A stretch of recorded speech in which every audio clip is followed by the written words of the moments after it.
दो हंसों की कहानी। मानसरोवर, आज जो चीन में स्थित है, कभी मानस सरोवर के नाम से विश्वविख्यात था और उसमें रहने वाले हंस तो नीले आकाश में सफेद बादलों की छटा से भी अधिक मनोरम थे।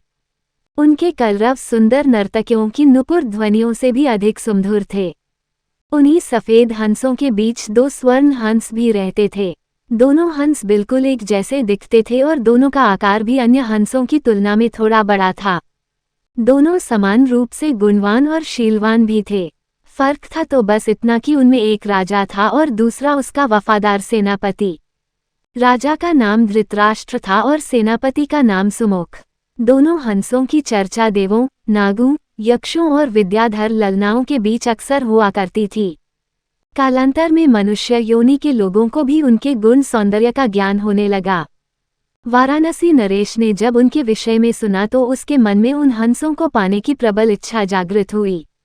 तत्काल उसने अपने राज्य में मानस सदृश एक मनोरम सरोवर का निर्माण करवाया, जिसमें हर प्रकार के आकर्षक जलीय पौधे और विभिन्न प्रकार के कमल जैसे पद्म, उत्पल, कुमुद, पुंडरीक, सौगंधिक, तमरस और कहला विकसित करवाए। मत्स्य और जलीय पक्षियों की सुंदर प्रजातियां भी वहां बसाई गईं।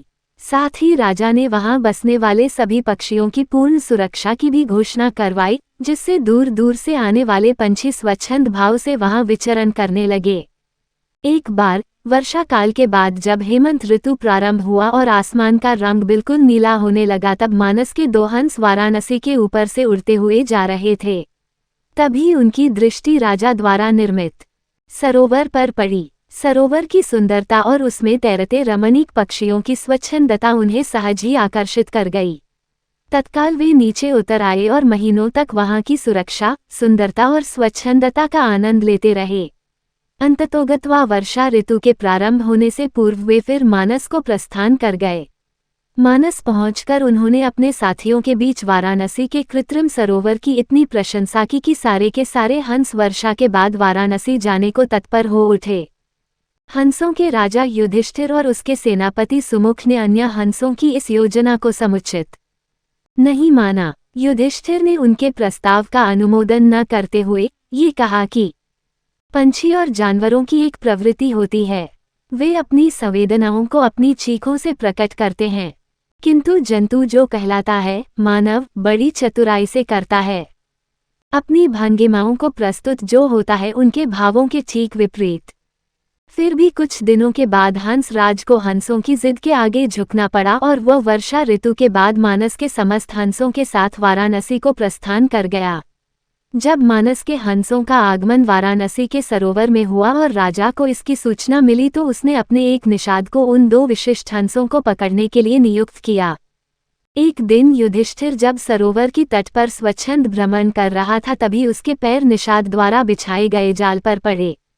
अपने पकड़े जाने की चिंता छोड़ उसने अपनी तीव्र चीखों से अपने साथी हंसों को तत्काल वहां से प्रस्थान करने को कहा, जिससे मानस के सारे हंस वहां से क्षण मात्र में अंतर्धान हो गए। रह गया तो केवल उसका एकमात्र वफादार हमशक्ल सेनापति सुमुख। हंसराज ने अपने सेनापति को भी उड़ जाने की आज्ञा दी, मगर वह दृढ़ता के साथ अपने राजा के पास ही जीना मरना उचित समझा। निषाद जब उन हंसों के करीब पहुंचा तो वह आश्चर्यचकित रह गया, क्योंकि पकड़ा तो उसने एक ही हंस था, फिर भी दूसरा उसके सामने निर्भीक खड़ा था। निषाद ने जब दूसरे हंस से इसका कारण पूछा तो वह और भी चकित हो गया, क्योंकि दूसरे हंस ने उसे यह बताया कि उसके जीवन से बढ़कर उसकी वफादारी और स्वामी भक्ति है। एक पक्षी के मुख से ऐसी बात सुनकर निषाद का हृदय परिवर्तन हो गया। वह एक मानव था, किंतु मानव धर्म के लिए वफादार नहीं था। उसने हिंसा का मार्ग अपनाया था और प्राणातिपात से अपना जीवन निर्वाह करता था। शीघ्र ही उस निषाद ने अपनी जागृत मानवता के प्रभाव में आकर दोनों ही हंसों को मुक्त कर दिया। दोनों हंस कोई साधारण हंस तो थे नहीं। उन्होंने अपनी दूरदृष्टि से यह जान लिया था कि वह निषाद निस्संदेह राजा के कोप का भागी बनेगा। अगर निषाद ने उनकी जान बख्शी थी तो उन्हें भी निषाद की जान बचानी थी। अतः तत्काल वे निषाद के कंधे पर सवार हो गए और उसे राजा के पास चलने को कहा। निषाद के कंधों पर सवार जब वे दोनों हंस राज दरबार पहुंचे तो समस्त दरबारीगण चकित हो गए। जिन हंसों को पकड़ने के लिए राजा ने इतना प्रयत्न किया था वे स्वयं ही उसके पास आ गए थे। विस्मित राजा ने जब उनकी कहानी सुनी तो उसने तत्काल ही निषाद को राजदंड से मुक्त कर पुरस्कृत किया। उसने फिर उन ज्ञानी हंसों को आतिथ्य प्रदान किया तथा उनकी देशनाओं को राजदरबार में सादर सुनता रहा। इस प्रकार कुछ दिनों तक राजा का आतिथ्य स्वीकार कर दोनों ही हंस पुनः मानस को वापस लौट गए।